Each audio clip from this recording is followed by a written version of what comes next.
In spite of the haters telling you the class is going to fall apart, Hugh just keeps adding new commitments. In the world full of podcasts, he's the undisputed heavyweight champion of hot takes, an Auburn sports homer, master of the book, and message board legend. Get your buttons buttoned and your hats flattened because the Top Button Podcast is about to kick off. And you don't want to miss your courtside seat.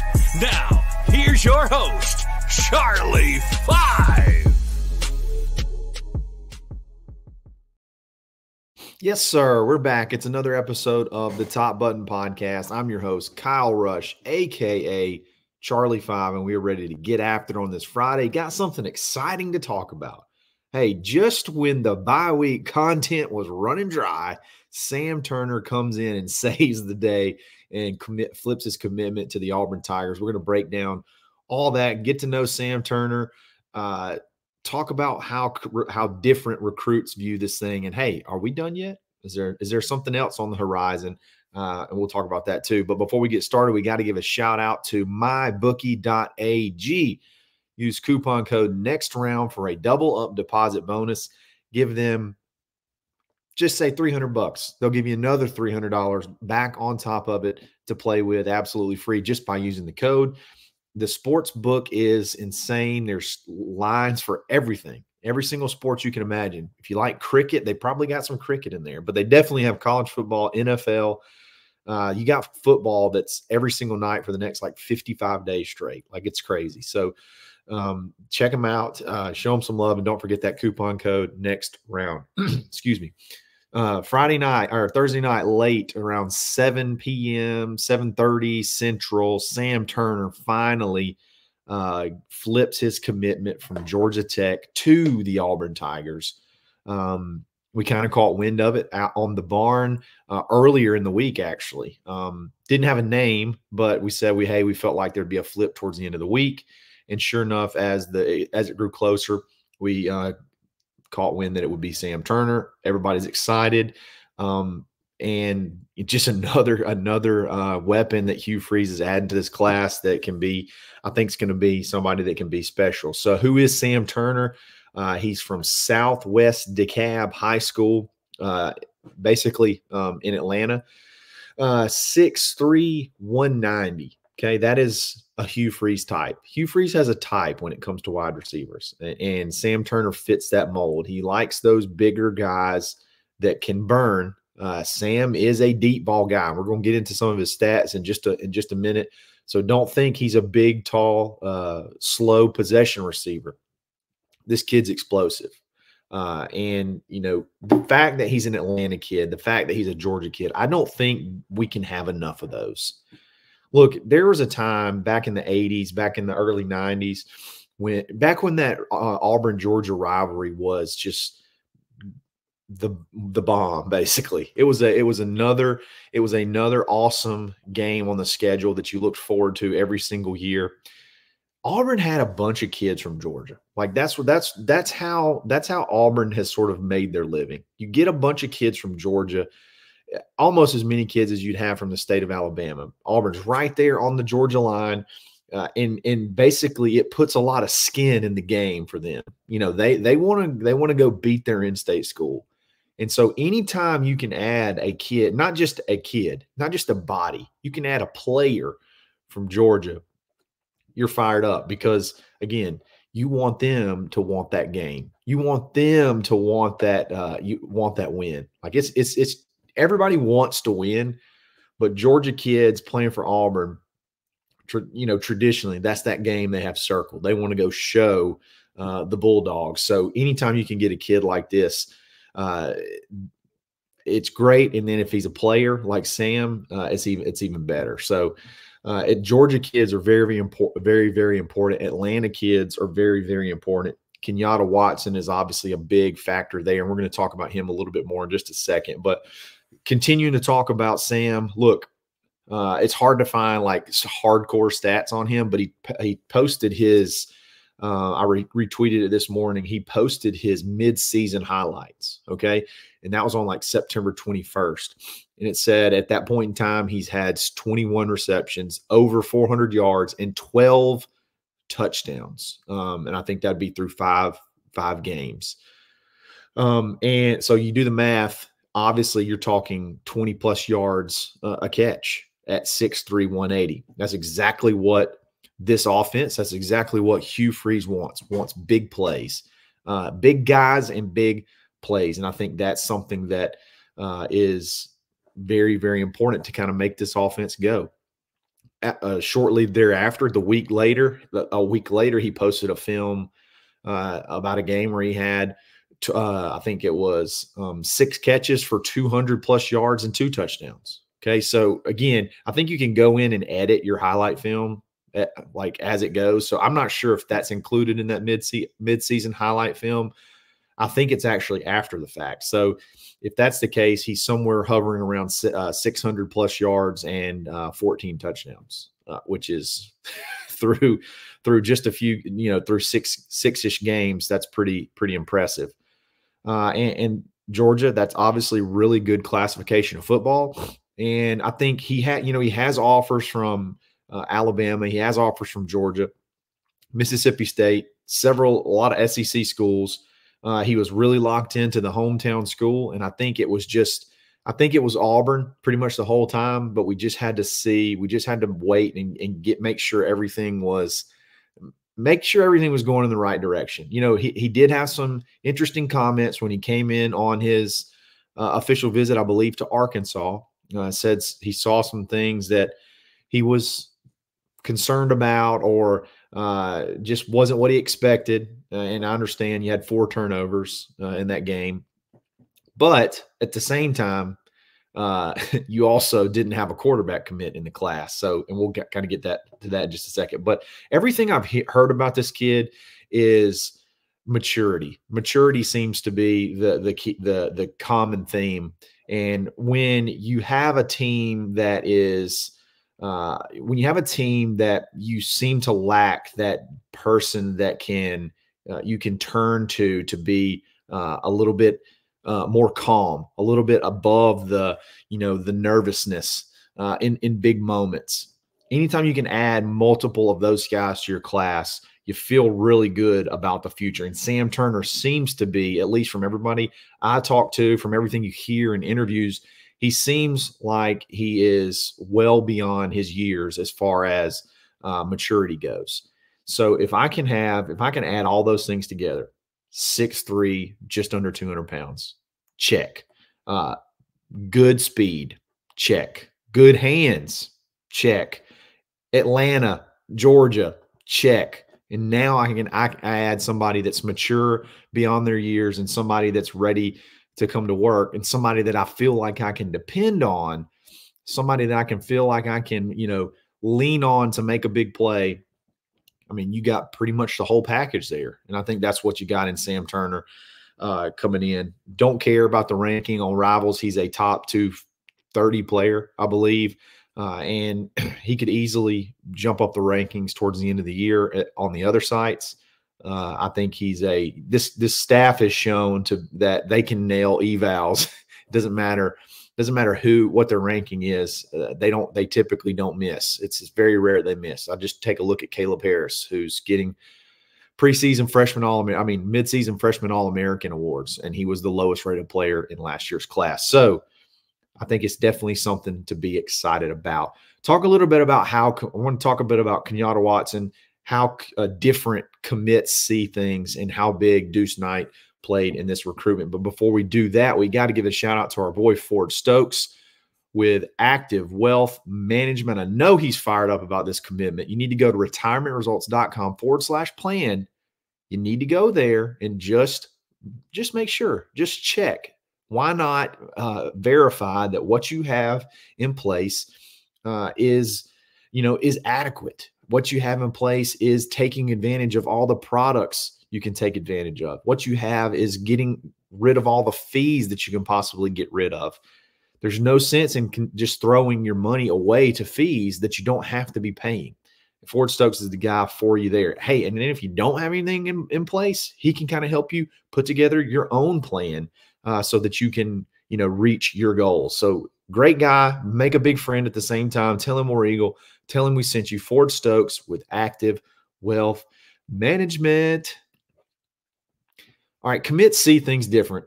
I've said it 1,000 times. You're 2-4 through midway through the season, and after the fourth loss, after the third loss, since the third loss, you've added a 5-star quarterback. You've convinced a child to come to school quicker, in Kale Ellis, and to get on this team faster, who's committed in 2026, and then you flip Sam Turner.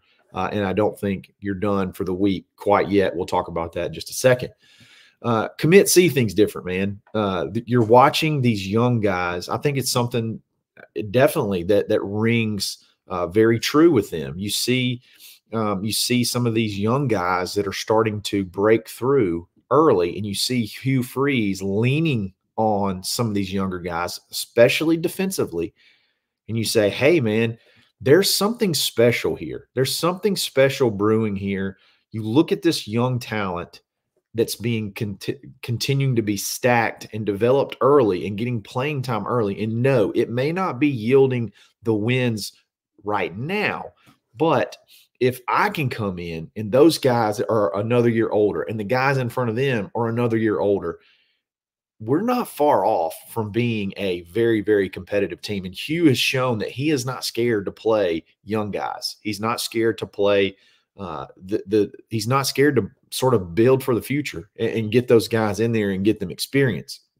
You saw Perry Thompson, his workload is starting to increase a little bit. Malcolm Simmons over the last several games, his workload is starting to increase. Cam Coleman's been there from the beginning. And you lose Keandre Lambert-Smith after this year. You lose Robert Lewis after this year. You're going to need, those three guys can't run all the plays. I mean, I know you got some other guys here, but there's easily a path to playing time. I mean, it's something that these guys see. And then you throw in the commitment of Deuce Knight, okay? And now I see the potential of the guy that's going to be throwing me balls in practice. This guy that's 6'4", 200-plus pounds, puts immense pressure on defenses to have to contain him. That's going to take attention away from me. And he can throw the ball 70 yards. And I can run really, really fast. So we're going to be a very good match. Deuce Knight, once Deuce Knight flipped, it changed everything. It changed everything as far as guys wanting to be extra guys wanting to be a part of the class. And another thing it changed is solidifying the class. People keep saying, the class is going to fall apart. Now, if Auburn goes 1-5 over the next stretch, I mean, all bets are off. But it does seem like that this class is very, very locked in. It doesn't seem like there's a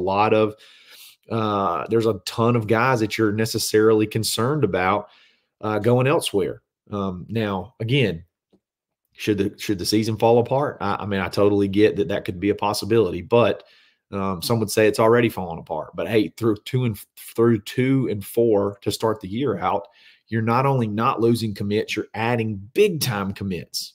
It's not just like we're adding, these run-of-the-mill guys. You're adding big time commits, and I would count Sam Turner in that mix. Now, I want to switch gears a little bit. Been talking about Sam. I want to talk about someone else really quick. Kenyatta Watson. This was another one.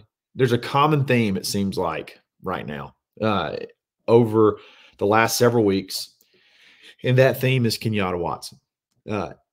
Every single recruitment, it seems like, he's right in the middle of. He's right in the mix. Deuce Knight. When Deuce Knight comes to Auburn, Kenyatta Watson is on his hip.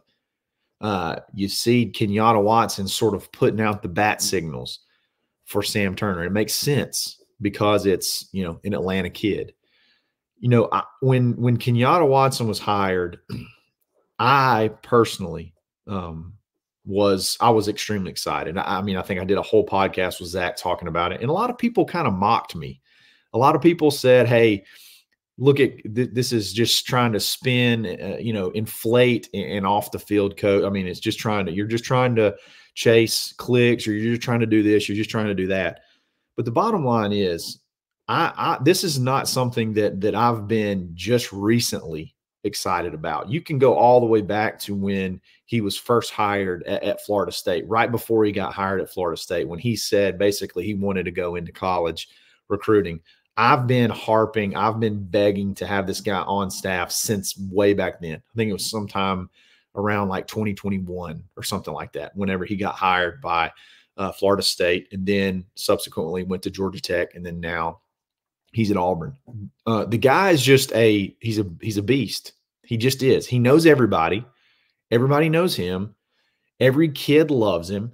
And the connections that he has and the value he brings to this staff frees up so many things, because you don't have to you basically don't have to dedicate your position guys during the season to be just recruiting like crazy, to be having to spend so much time on the trail. Now, hopefully that frees you up in the future to be able to help continue to build and push this over in equal wins. But on the trail, this guy is killing it. This guy's killing it. Every single recruitment, he's right in the middle of it. And I think Auburn is very, very blessed to have him, and I hope they can keep him. This is one of the things in the offseason that when I talk about how Hugh kind of got the organization going off the field after this past January, after this past portal period closed in January, went and dug in and got that off the field recruiting staff sort of built up and set in organizationally. Obviously, with Will Redmond at the top, Kenyatta Watson a part of that. You saw the dividends that it's yielded in the spring portal with getting guys like Keandre Lambert-Smith, along with several others that have been impacts in that spring portal period, which is typically not a portal period that yields a ton of, big time portal impacts. This is they weeded through, they found the best, they secured them, and they've all been very, very instrumental as far as impacts on the Auburn team. So you got that set, and then you saw the run of high school commits for 2025 lead all the way through the summer. I mean, the organization part of it, Kenyatta Watson is a big part of that. He's a huge, huge weapon, and I think we're very, very excited. We should be very, very excited that we have him, and hope that he sticks around for a very, very long time, because he is invaluable to this staff. Are we done yet? I don't know. I don't know names, and I'm not going to talk about names right now, but I'm not sure that we're done for the weekend yet. I think there could be another flip on the horizon. And I think if you dig around, you could probably come up with some ideas of who it could possibly be. But yeah, I think that Auburn is not nearly done with this recruiting class yet. It seems like, and we may do a whole show where we need to dive into the ruling and whatnot, the decision that's going to come in April, and how this 85 scholarship roster versus 105 scholarship roster is going to play out, when it goes into effect, and things like that. And it seems like, Auburn's at 27 commits now. Now, I'm sure they're going to lose a couple. Now, I'm not saying like from a everybody's, doesn't believe in Auburn and are leaving, but you're going to lose some. I mean, you're going to have some guys that probably feel like they can get a better.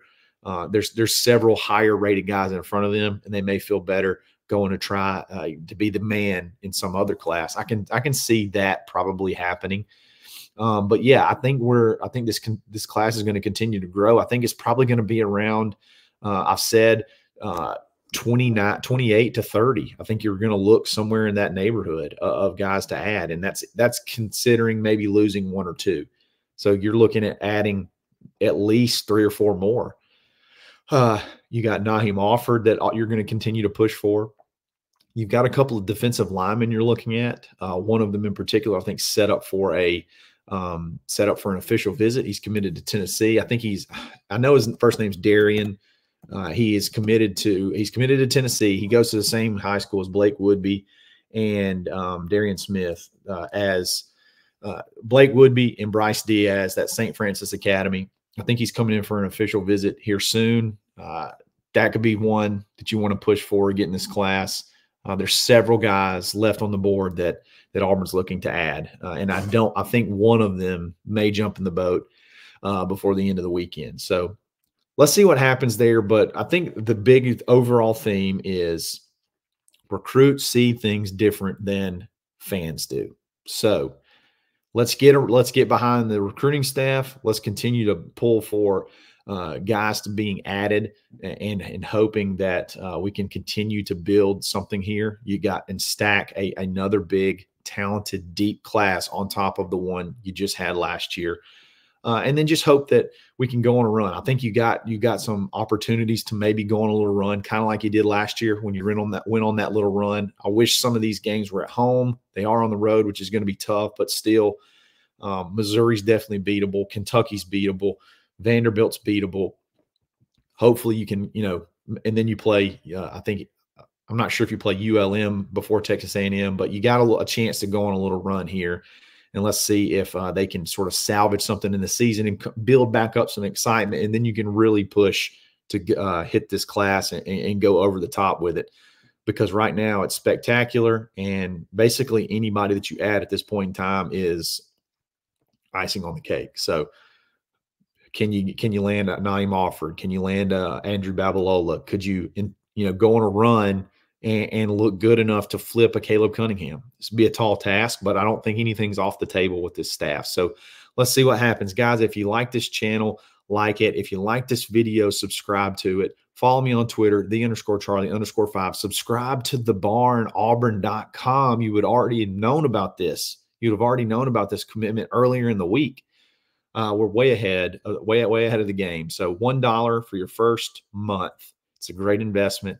And then it's just $9.95 after that. So, guys, we really appreciate it. Y'all have a great rest of your weekend. And I'm not sure what we're going to do. I know we're going to be live Sunday night. Not sure what the Saturday schedule, not sure what the Saturday schedule holds, but hit that alarm bell so you'll know when something drops. So, guys, we really appreciate it. Thanks again. We'll be back again very, very soon. It's another episode of the Top Button Podcast. Stay buttoned. Thanks for listening, and drive home safely.